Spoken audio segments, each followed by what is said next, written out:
Just a few hours. 3 whistleblowers on the Benghazi terror attack will testify. All are expected to assert that the Obama administration did not tell the truth about what led up to the assault, blew the response itself, and they did not tell the truth about that. And the question is, who edited the talking points? Why not the intelligence community? Why was it the State Department and White House? Is this a national security cover-up? Lieutenant Colonel Ralph Peters is a Fox News strategic analyst and author of this brand new book, Hell or Richmond. We'll discuss that later, but first things first, Colonel. What do you think is the area in which you hope the most focus is on today?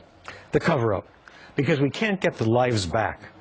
Now, clearly, to me, when it all went down in Benghazi, the administration facing the election went into panic mode, wanted to contain it, don't send in the military, don't blow this into a bigger thing that's going to be, and they put politics above the security of our diplomatic personnel. Why do you say that? They said they just didn't know. They were trying to assemble all the facts in a chaotic situation. Well, look, I understand chaotic situations, but they were hearing from the ground in Benghazi and Tripoli that this was a major terrorist attack. Look, I'm angry, and bottom line for me is the Obama administration is telling so many lies about Benghazi and its aftermath. They make Nigerian phone scammers look like paragons of integrity. And what I hope happens today is these men who are testifying don't lose their nerve in the clinch, and they methodically and objectively lay out those lies that were told to the American people. Ed Henry had some direct questions for Jay Carney about that very topic. Let's listen.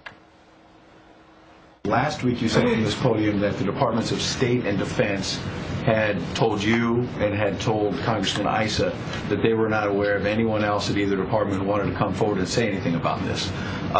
Now that there are, it looks like at least 2 or 3 witnesses who are going to be speaking to Darrell Issa, speaking publicly at his hearing on Wednesday, do you think they told you the whole story last week? I don't understand. These witnesses are going to talk to Congress, and we have said that we are not aware of anyone who has been blocked from speaking to Congress if they so choose to or want to speak to Congress. So they were not blocked over the last 8 months? We are unaware of anyone being blocked from talking to Congress. So, and one of those people is Gregory Hicks. Yeah. And if Gregory Hicks is the deputy under Ambassador Stevens, maybe the last person he talked to was this is a terror attack.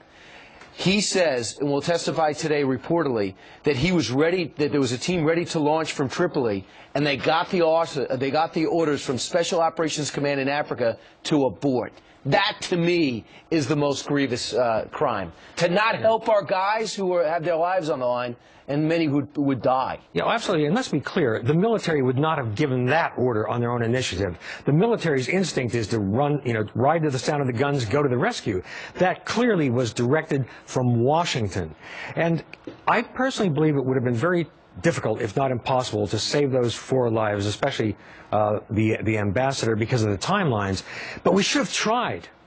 When people are under fire, you don't sit back and say, well, gee, I hope the smoke blows over. I mean, this Obama administration in this case was cowardly, duplicitous, and they sacrificed American lives for politics. And the American people need to understand that, despite the fact that the establishment media would cover for Obama no matter what he did. So he served our country as lieutenant colonel.